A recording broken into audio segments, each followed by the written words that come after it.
You must write to the principal. अब यहाँ क्या आ गया आपको, पैसिव वॉइस। हमने बार बार कहा है कि यदि आपको एक्टिव पैसिव देगा ना बनने के लिए, तो सबसे पहले आप वर्ब को टारगेट में लीजिए। तो वर्ब क्या दिया गया है आपको, मस्ट न दिया गया है एक्टिव तरफ, तो पैसिव तरफ क्या बन जाएगा आपका, मस्ट बी होगा।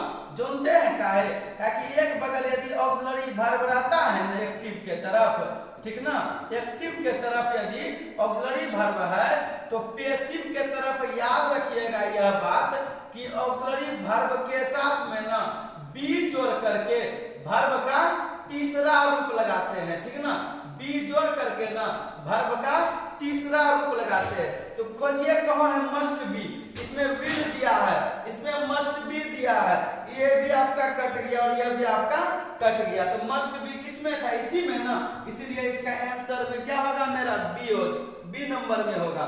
इसलिए याद रखना है कि एक्टिव पैसिव को बनाने के लिए सबसे पहले वर्ब को देखिए, उसके बाद ही कुछ आप चेक कीजिए, तो आपका जल्दी बनेगा और समय का भी बचत होगा। यदि आपको ना यह वीडियो अच्छा लगा हो, यह क्लास अच्छा लगा हो, तो इसे ना अधिक से अधिक लाइक करें, ठीक ना, और इसे ना शेयर भी करें। फिर आगे बढ़ते हैं।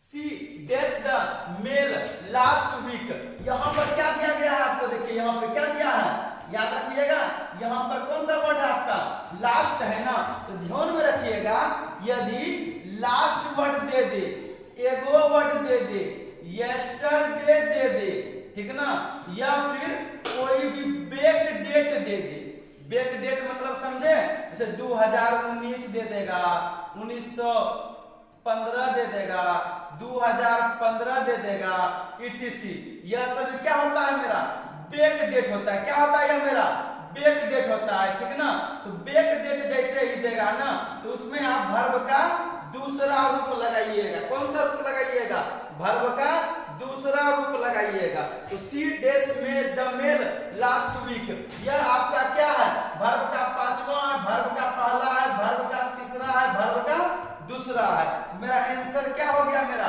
डी नंबर हो गया, ठीक ना। अब आगे,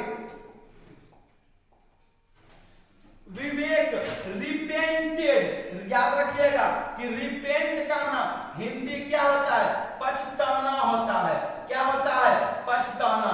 व्हाट ही हैड डन, यहां पर ना सब्जेक्ट के साथ स्टार्ट किया हुआ है, व्हाट का मतलब जो कुछ भी, मतलब विवेक ना जो कुछ भी किया है उसके लिए वो क्या करता है, उसे पछताया। तो किसके लिए, पछताने का मतलब किसी ना किसी के लिए होता है। तो याद रखिएगा के लिए का इंग्लिश क्या होता है मेरा, फॉर होता है। मतलब Vivek repented for what he had done, मतलब विवेक ना किसी चीज के लिए पछताया जो कुछ भी उसने किया था। तो के लिए का इंग्लिश क्या होता है, फॉर होता है, याद रखिएगा। इसलिए इसका आंसर क्या होगा मेरा, फॉर हो जाएगा, आंसर सी।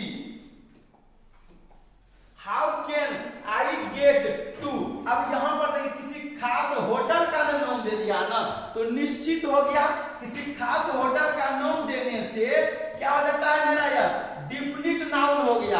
और याद रखिएगा एक बात, यदि आपका नाउन आपका डिफिनिट है ना, तो उसके पहले आर्टिकल भी जो लगेगा ना वो भी डिफिनिट ही लगेगा। तो इसीलिए इसका आंसर भी क्या होगा मेरा, द होगा। क्या हो जाएगा, सी नंबर में, ठीक है ना। फिर आगे, द बुक इन पार्ट्स, ये जो दो कोमा के बीच में जो लगा हुआ है ना, इसे याद रखिएगा क्या कहते हैं, तो एपोजिशन कहते हैं। और जैसे ही आपको वर्ब चुनने के लिए देगा ना, तो एपोजिशन से पहले आने वाले सब्जेक्ट के अनुसार वर्ब लगता है, ठीक ना। यदि वाक्य में एपोजिशन का प्रयोग किया गया हो, तो एपोजिशन से पहले आने वाले सब्जेक्ट के अनुसार वर्ब लगता है। द बुक, बुक क्या है मेरा, सिंगुलर है ना, इसलिए वर्ब भी क्या लगेगा मेरा, तो सिंगुलर लगेगा। Is singular, are plural, were plural, head तो आपका सिंगुलर प्लुरल दोनों होता है, लेकिन यहाँ पे बोरिंग दिया हुआ है ना, तो इसीलिए आपका इसमें आंसर क्या हो जाएगा, ए नंबर हो जाएगा। क्या हो जाएगा, ए नंबर होगा। क्यों, क्योंकि हेड के बाद में ना हमेशा वर्ब का हेड के बाद में ना हमेशा वर्ब का तीसरा रूप लगता है, इसलिए इसका आंसर क्या होगा मेरा ए नंबर होगा। करेक्ट सेंटेंस, फिर से आ गया क्या करेक्ट सेंटेंस। ध्यान देना है इसमें क्या क्या होता है। साव दिया हुआ है, ये आपको पास्ट को दर्शाता है, लेकिन यहाँ नेक्स्ट डे दिया है, यह फ्यूचर का बात कर दिया, तो यह भी क्या हो गया आपका गलत हो गया। तो सो यह आपका दो अलग अलग दिया, और यस्टरडे और टुडे ये सब आपकी का V1 है। क्या है ये आपका V1 है, तो यह भी आपका क्या हो गया V1 के साथ पास्ट जोड़ा, गलत हो गया ई भी।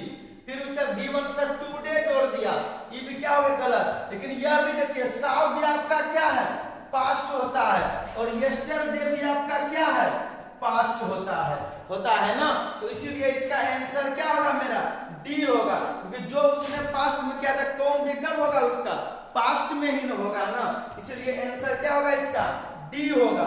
फिर आगे दे लिव नियर यू। अब यहाँ पर देखिए क्या दिया वर्ब का पहला रूप। हमने बताया है कि वर्ब का पहला रूप डज के बाद V1, डू के बाद V1, इज आरएम के बाद V4, हैव के बाद V3 रहता है। V1 दिया है, ये दोनों तो आपका कटिए जाएगा, तो अब डज लगेगा या तो डू लगेगा। तो सब्जेक्ट क्या है मेरा देन दिया हुआ है, तो दे के साथ क्या लगेगा मेरा डू न लगेगा, ये भी कट गया, तो आंसर क्या हुआ मेरा बी न हो गया। ठीक,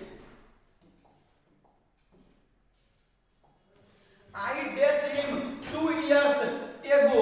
हमने क्या कहा था अभी कि एगो रहे, लास्ट रहे, यस्टरडे रहे या बैक डेट रहे, उस सब में हम किसका प्रयोग करते हैं वर्ब का दूसरा रूप का प्रयोग। तो V2 V1 V4 और यह V3, तो V2 क्या है मेरा साव ना है, तो आंसर भी क्या हो जाएगा मेरा साव। ठीक ना, तो याद रखिएगा यह सब एगो, लास्ट, यस्टरडे और बैक डेट रहता है ना, तो उसमें क्या करते हैं V2 का प्रयोग करते हैं, आंसर क्या हो गया मेरा साव हो गया। ठीक।